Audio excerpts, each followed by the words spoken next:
વડગામમાં ક્ષત્રિય સમાજ દ્વારા વડગામ મુખ્ય મથક ખાતે કેન્દ્રીય મંત્રી પુરુષોત્તમ રૂપાલાના વિરોધમાં મોટી સંખ્યામાં રેલી કાઢવામાં આવી। બનાસકાંઠા જિલ્લાના વડગામ તાલુકા મથક રાજપૂત સમાજ પુરુષોત્તમ રૂપાલાની લોકસભા બેઠકની ટિકિટ રદ કરવાની માંગણી સાથે મોટી સંખ્યામાં રેલી કાઢવામાં આવી અને રૂપાલાજીની ટિકિટ રદ થાય તે માટે આવેદનપત્ર આપવામાં આવ્યું હતું। હાલના દિવસોમાં ઠેર ઠેર રૂપાલાનો વિરોધ થઈ રહ્યો છે, ત્યારે વડગામ તાલુકાના મથકમાં પણ પુરુષોત્તમ રૂપાલાની ટિપ્પણીને લઈ વિરોધ છે। રૂપાલાની ટિકિટ ન કપાય ત્યાં સુધી ભાજપના નેતા કે કાર્યકર્તાએ ગામમાં પ્રવેશવું નહીં તેમ જણાવવામાં આવ્યું છે। વડગામ તાલુકામાં પુરુષોત્તમ રૂપાલા દ્વારા કરેલ જ્ઞાતિ વિષય ઉચ્ચારણ બાબતે વડગામ તાલુકાના ક્ષત્રિય સમાજના લોકો મળી રૂપાલાની ટિકિટ પાછી ખેંચવા માટે મીટિંગ કરી આહવાન કરવામાં આવ્યું છે। આ મીટિંગમાં રાજપૂત સમાજના આગેવાનો હાજર રહ્યા હતા। જો પુરુષોત્તમ રૂપાલાની ટિકિટ પાછી ખેંચવામાં નહીં આવે તો ભાજપનો વિરોધ કરવામાં આવશે। જય ભવાની, જય ભવાની, જય ભવાની, જય ભવાની, ભારત માતા કી જય। બેન, આજે રેલી યોજાઈ હતી, ક્ષત્રિય સમાજના લોકો જોડાયા હતા, શું મામલાને લઈને રેલી? આજે ક્ષત્રિયો સમાજની મહિલાઓ તથા ભાઈઓ જોડાયેલા છીએ, બરાબર।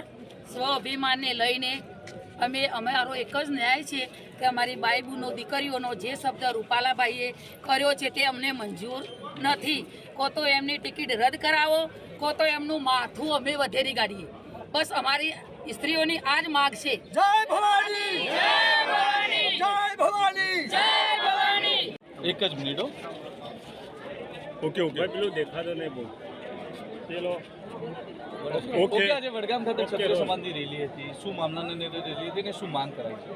હવે હું શક્તિસિંહ ડાભી, વાત તો મુદ્દાની વાત એ છે કે છેલ્લા 15 દિવસથી એક આખા ગુજરાતમાં એક મુદ્દો ચાલી રહ્યો છે કે રૂપાલાની ટિકિટ રદ કરો।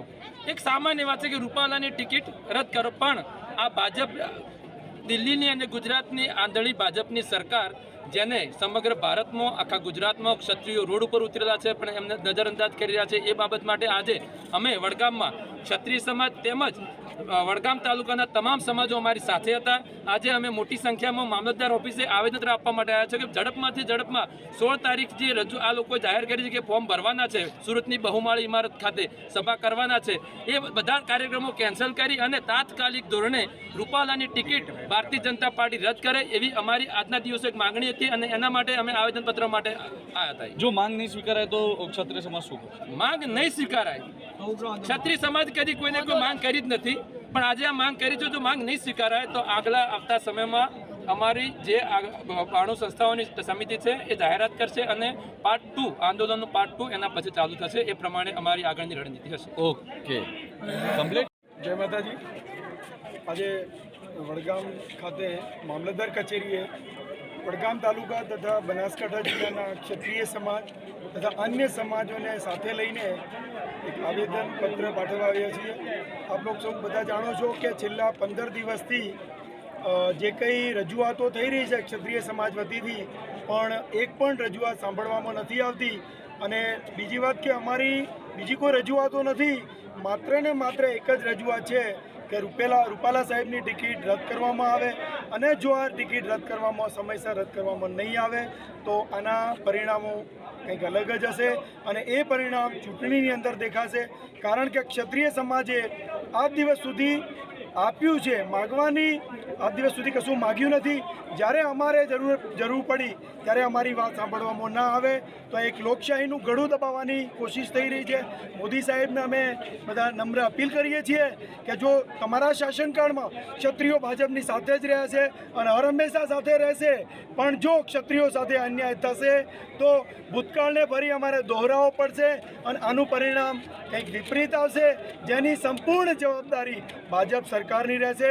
તો જે આજે રૂપાલાએ જે બફાટ કર્યો છે, જે અમારી બેન દીકરીઓના વિરુદ્ધમાં એમના વિશે જે અભદ્ર ટિપ્પણી કરી છે, એને હું સંપૂર્ણપણે ઉખાડી દઉં છું અને ભવિષ્યમાં ક્ષત્રિય સમાજની પણ અન્ય સમાજની બેન દીકરીઓ વિશે પણ કોઈ પણ નેતા આવી ટીકા ટિપ્પણી કરે એને બિલકુલ પણ સ્વીકારવામાં નહીં આવે। સરકારશ્રી આની નોંધ લેવી જોઈએ અને તત્કાલમાં રૂપાલાની ટિકિટ કેન્સલ કરવી જોઈએ એવી અમારી માંગ છે। મારું નામ જસવંતસિંહ પરમાર। રિપોર્ટર બાવા દિનેશ ભારતી, વડગામ।